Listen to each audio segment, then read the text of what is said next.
Well, this is strange. Talk about deja vu. I've just walked down the main drag back towards the sort of centre-ish area where the hotel is, the new one I've got, Hotel Peru, which is highly recommended. The guy there is super friendly. He was so helpful. Explained the whole process to me about getting the bus at 7 a.m. every day. That's what the timetable is. That takes you all the way to Copacabana in Bolivia, stops for both immigration centres for Peru and Bolivia, and then drops you on. So it's only about 3 hours total. So he's just a wonderful guy. I'm so glad I changed my hotel from the first room. The shitty one, wasn't so happy with it. Well worth paying the extra 10 soles for the room I have now, and the help from the guy. And then everything's just gone great since then. I've been to the bus station, got the ticket for tomorrow for 35 soles, so I'll be there at 6:30 tomorrow, 7 a.m. I should be in Bolivia, probably in the hotel for around 11 o'clock in the morning. You get a discount on a big hotel. It's only down to about 20 to 30 soles a night equivalent in Bolivia, because it's that much cheaper rather than the sort of the 70 that they ask for here in the centre of town in Puno. But about the deja vu, I was walking across here and I just saw this corner, and then all of these stalls with all of the local women, sort of dressed, you know, the more Quechuan mountain kind of dress. And I thought, fuck, this is where me and Bianca either must have got dropped here, or we actually caught a taxi or caught something before probably going off to Amantini or wherever. So we actually caught a taxi, me and Bianca caught a taxi from right there on that corner. So I've actually been here before, so that was really weird. So I'm going to continue walk down and see if I can get to the edge of the lake. You can see probably the start of it here, where it's a bit sort of an inlet where people are floating around on plastic swan boats and stuff. So that's probably, you know, I've got a feeling we had to whatever hotel we booked or wherever we were going to get to the port that took us to Amantini, we had to drive all along that coast road. I'm pretty sure of that. But I'm going to have a look at these shops again, because I think we bought something here as well. I don't know, maybe a t-shirt or something back then, which is well lost by now. But anyway, so I'm on the lakeside here, with the rest of Lake Titikaka that way. And I just met this lovely lady who has this amazing, beautiful pet.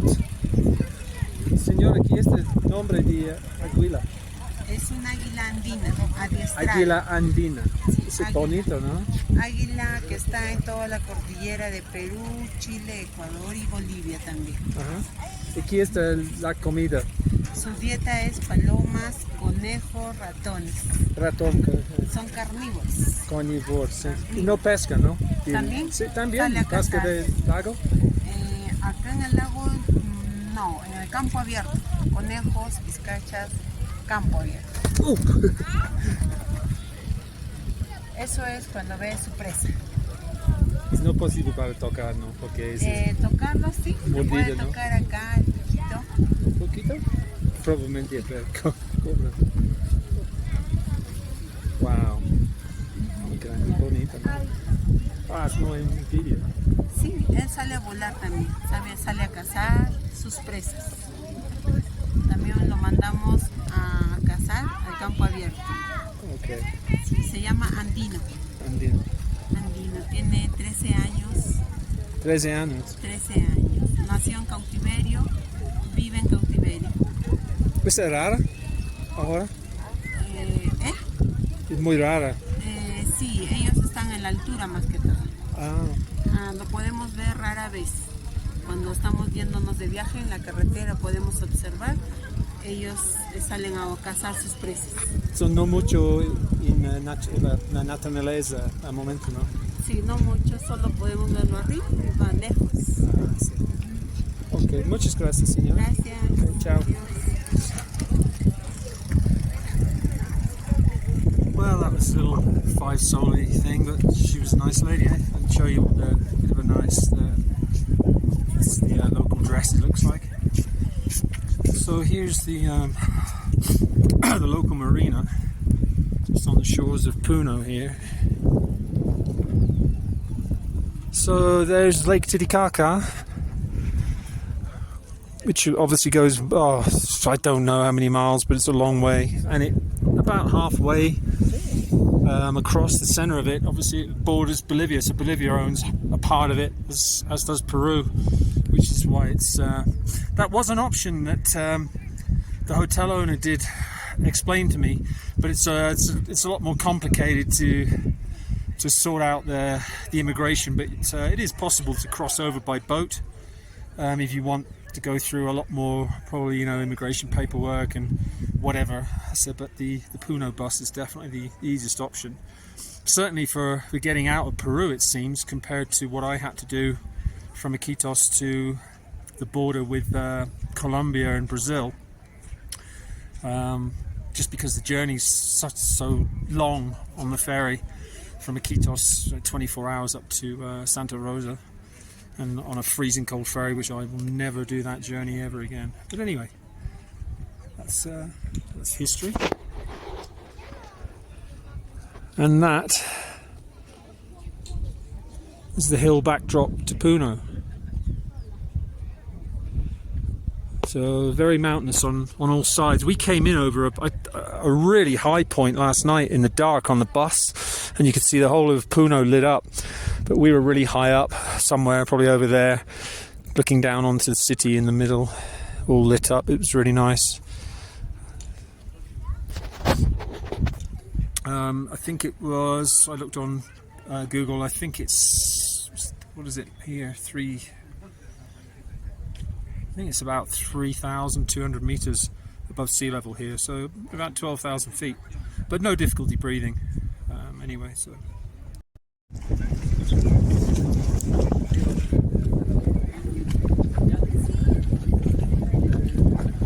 there's Tracy Island over there. Thunderbird 4 is not blasting off at the minute.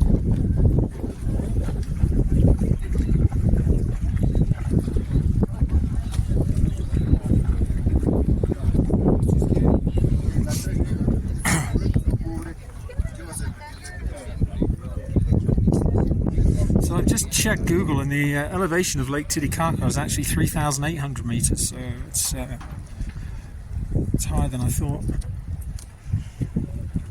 So,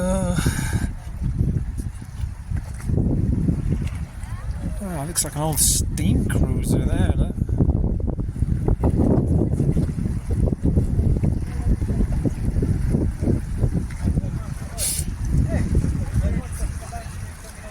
I was just chatting to a guy coming back from the station in the tuk-tuk. I just told John this on WhatsApp. Excuse me. Son. And I saw a VW Combi on the side of the road, just parked up, good condition. He said, yeah, you can buy them here for between 3,000 to 4,000 soles, which is between, you know, £1,000 and £2,000, which, because they're so rare, like in Europe now, they cost a fortune. But obviously you'd have to ship it, and that would cost you a fortune anyway, because you'd have to get it to the coast for a start, and then halfway around the world to get it back to Europe. It's crazy to think that they go for, you know, I don't know, thousands and thousands of pounds, and you can buy one here in road condition, good condition, roadworthy, fully working for about £1,000. Always makes me wonder about, you know, the radio technology here. I've never seen shops here, never seen second-hand shops that might have old technology like valve amps.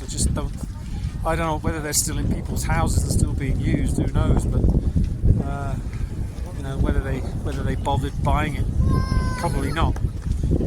Would have cost a fortune, because, you know, valve amps back in the early days, like TVs, cost them as much as a car did back in the 60s, 50s and 60s. It cost as much as a car, even in the UK. So I wouldn't imagine many people would have been able to afford one here, even if they could get them. For a couple of soles, I've just come into this old fella's little sort of collection of various stuffed creatures. It's just by the lake. There's marine creatures over there, and the animals that you'd see in the lake here. And this fella is almost life-size. This is a toad, you see at the back, that only exists in the lake.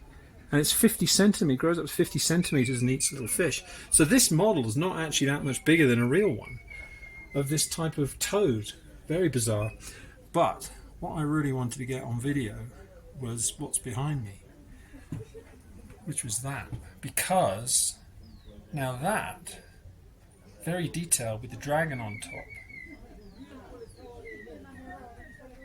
it's quite similar to what Maestro Urias turned into when in that ceremony that I spoke about, where the shaman became the spirit entity. It was a much blurrier version, and not as clear, but it makes you wonder who's seen something like that, you know, in a similar ceremony in these parts. So pretty fascinated by that thing. And here's a particularly interesting fish that still exists in the Pacific apparently, which is why I came in here, because it's got a picture on the outside of this place. So we've got different, this is a weird one, different fish here that still exist in the Pacific, but this one is just positively prehistoric, isn't it? So very weird, and yet still alive apparently. A couple of little sharks. So yeah.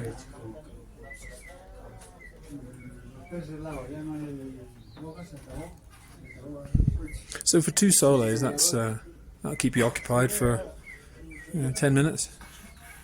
Quick plug for a Puno street market down by the Lake Titikaka shore. I found this loads of back alleys of street markets stuff, you know, and people selling just everything from their own second-hand stuff, like a garage sale, to actual street stalls. And it goes all the way down there and off to each alleyway here. So I've been in my elements. Well, I've had a great day today. I've got loads done. I've got the ticket and everything for the bus tomorrow. Met some super helpful, really nice people. So I've had a wonderful time today in Puno. So really loving it. But this is really taking the biscuit. I mean, a lot of it's junk and stuff, but you know, when you want to, if you're into sort of just walking around markets, then it's a really good place here.